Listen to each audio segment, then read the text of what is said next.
बिस्मिल्लाहिर्रहमानिर्रहीम। अस्सलाम वालेकुम डियर स्टूडेंट्स, मैं Mohammad Kashif Farooq, lecturer mathematics, government post graduate college Khanewal. Calculus का आपने कैलकुलस 2 का शुरू वाले जो चैप्टर्स हैं वो तो पढ़ रखे हैं। चैप्टर 11 हम स्टार्ट करेंगे। तो चैप्टर का नाम है इन्फिनिट सीक्वेंसेस एंड सीरीज़। तो इसके दो पोर्शन हैं, नंबर 1 सीक्वेंस हैं और नंबर 2 सीरीज़ हैं। जो सीक्वेंस है इसके साथ आपको इंट्रोडक्शन है पहले फर्स्ट ईयर के चैप्टर नंबर 6 के साथ। तो इसकी बेस वहीं से है। हम डेफिनेशन शुरू करते हैं सीक्वेंस की कि sequence is a function whose domain is a set of natural numbers. कि सीक्वेंस हमारे पास एक फंक्शन होता है। फंक्शन का आपको पता है कि उसकी डोमेन होती है, उसकी रेंज होती है। तो ऐसा फंक्शन जिसकी domain set of natural numbers बन जाए उसको हम बोलते हैं सीक्वेंस। इसको हम डिनोट करते हैं एफ ऑफ एन के साथ, या ए के साथ छोटा सा एन लिख देते हैं, या फिर अगर हम इसको ओपन करके लिखें तो A1, A2, A3, A4 and so on. This is a symbol for the sequence. हम एग्जांपल कंसीडर कर लेते हैं। Let we have F of N is equal to 3n। तो हमें डेफिनेशन में हम ये कह चुके हुए हैं कि n इसकी जो डोमेन है वो सेट ऑफ नेचुरल नंबर्स है। आपको पता है नेचुरल नंबर्स 1 से शुरू होते हैं, 1 2 3 4 5 6 एंड सो ऑन। तो पहले मैं इसके अंदर अगर n को 1 पुट करूं तो मेरे पास आंसर आया 3। n को 2 पुट किया तो आंसर आया 3 इंटू 2 6। n को 3 पुट किया तो आंसर आया 9। n को 4 पुट किया तो आंसर आया 12 एंड सो ऑन। इसमें अब हम करेंगे क्या? जो 3 है इसको नाम दिया जाता है फर्स्ट टर्म का, 6 को सेकंड टर्म का, 9 को थर्ड टर्म का और 12 को fourth term and so on. इसी तरह जो 3n होगा उसको नाम दे देंगे nth टर्म का। अब इसकी कुछ और एग्जांपल्स देख लेते हैं। हम कह देते हैं स्क्वायर रूट ऑफ n। तो this is also a sequence. n की वैल्यू आप 1 2 3 4 5 पुट करते जाएं, हमारे पास डिफरेंट वैल्यूज़ आती जाएंगी, वो एक सीक्वेंस होगी।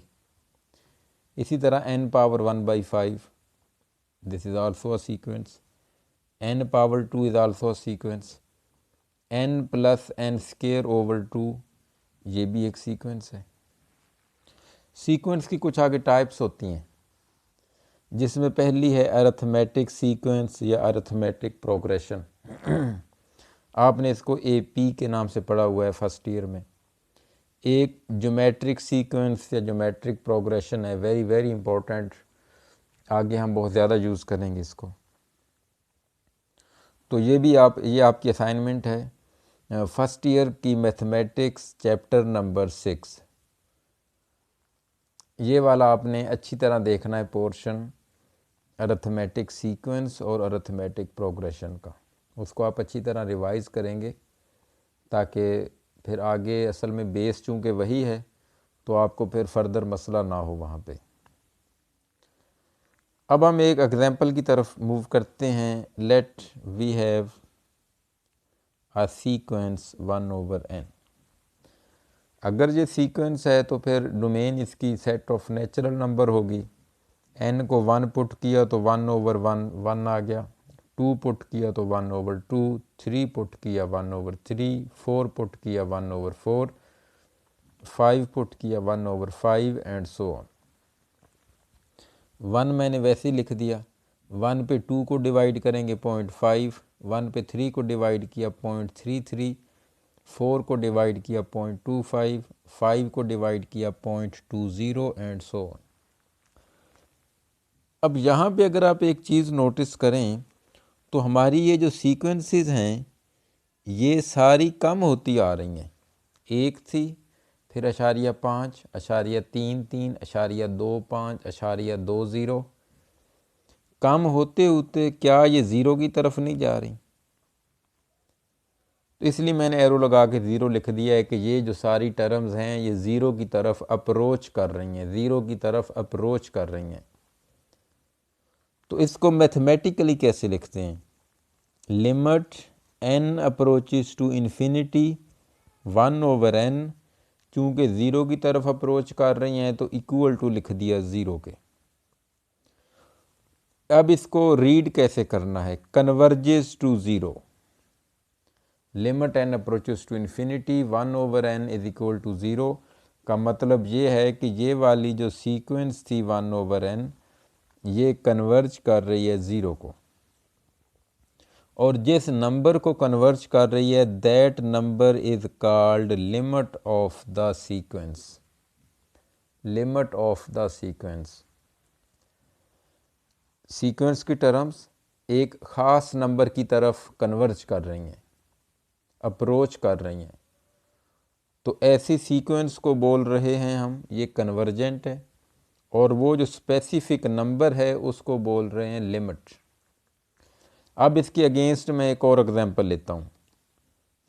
सीक्वेंस है मेरे पास सिर्फ n की वैल्यू 1 2 3 पुट करें तो ये वाला हमारे पास रिज़ल्ट आ जाता है 1 2 3 4 5 एंड सो ऑन। तो ये वाली टर्म्स अगर आप नोटिस करें तो बढ़ती चली जा रही हैं और जो इन्फिनिटी की तरफ बढ़ रही हैं। इसलिए मैंने इसको लिख दिया कि limit n approaches to infinity n is equal to infinity. अब यहाँ पे चूँकि इन्फिनिटी जवाब आया है, जवाब एक स्पेसिफिक नंबर फाइनाइट नंबर नहीं है, इसलिए मैंने यहाँ पे लिख दिया है डाइवर्जेस। तो डिफरेंस क्या हुआ? अगर एक स्पेसिफिक फाइनाइट नंबर आएगा उसको बोलेंगे कन्वर्जेंट और वो नंबर होगा लिमिट। अगर स्पेसिफिक नंबर ना आए तो उस सीक्वेंस को डाइवर्जेंट बोलेंगे और उसकी लिमिट एग्जिस्ट नहीं करेगी। ये तो एग्जांपल्स हो गई। अब इनकी मदद से एक डेफिनेशन डिफ़ाइन करते हैं। एक कंसेप्ट है कन्वर्जेंट सीक्वेंस का। तो ये कंसेप्ट वैसा ही है जैसे आपने कंटिन्यूटी की डेफिनेशन पढ़ी थी या लिमिट की डेफिनेशन पढ़ी थी एप्सिलॉन और डेल्टा में। A sequence an converges to number l if to every positive number epsilon there corresponds an integer n such that when n greater than n this implies the mod value of an minus l is less than epsilon। ये definition वैसी है जैसे आप पढ़ा करते थे कि for every epsilon positive there exist a delta greater than zero such that x minus A less than delta. तो f of x minus F of A less than epsilon होता था, वो कंटिन्यूटी वाली डेफिनेशन। ये उसी के पैरेलल डेफिनेशन है कन्वर्जेंट सीक्वेंस की। और फिर फर्दर आपने ये वहाँ से पढ़ रखा हुआ है कि हम इसको फिर यूँ भी लिख सकते हैं। ये जो ऊपर जो भी वर्डिंग लिखी है इसको हम यूँ लिख सकते हैं सिर्फ इस ब्रैकेट में कि limit n approaches to infinity an is equal to l। इसका मतलब भी यही होता है कि an minus L less than epsilon when n is greater than और इक्वल टू n। तो यहाँ पे जो l है this is called limit of the sequence an।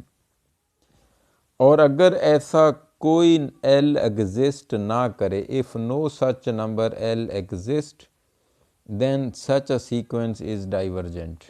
अगर ऐसा फाइनाइट नंबर एग्जिस्ट कर जाए जैसे पिछली एग्जांपल 1/n में किया था तो वो कन्वर्जेंट थी। दूसरी एग्जांपल में n एक स्पेसिफिक नंबर l एग्जिस्ट नहीं किया था तो वो डाइवर्जेंट थी। फर्दर इसमें एक रिज़ल्ट ये है कि limit of a sequence if it exist is always unique. एक सीक्वेंस की लिमिट हमेशा यूनिक होती है। जैसे वो डेफिनेशन एग्जांपल थी 1/n वाली, तो 1/n की हमने देखा कि ये वाला अप्रोच करती थी लिमिट ज़ीरो को। आप दुनिया के जिस मर्ज़ी कोने में चले जाएं ये वाली सीक्वेंस हमेशा ज़ीरो को कन्वर्ज करेगी। तो इसका मतलब ये होगा कि इसकी जो लिमिट है वो यूनिक है अगर एग्जिस्ट करे तो। अगर एग्जिस्ट ही ना करे फिर तो सवाल ही पैदा नहीं होता यूनिक है या नहीं है। अगर एग्जिस्ट करे तो वो यूनिक होगी।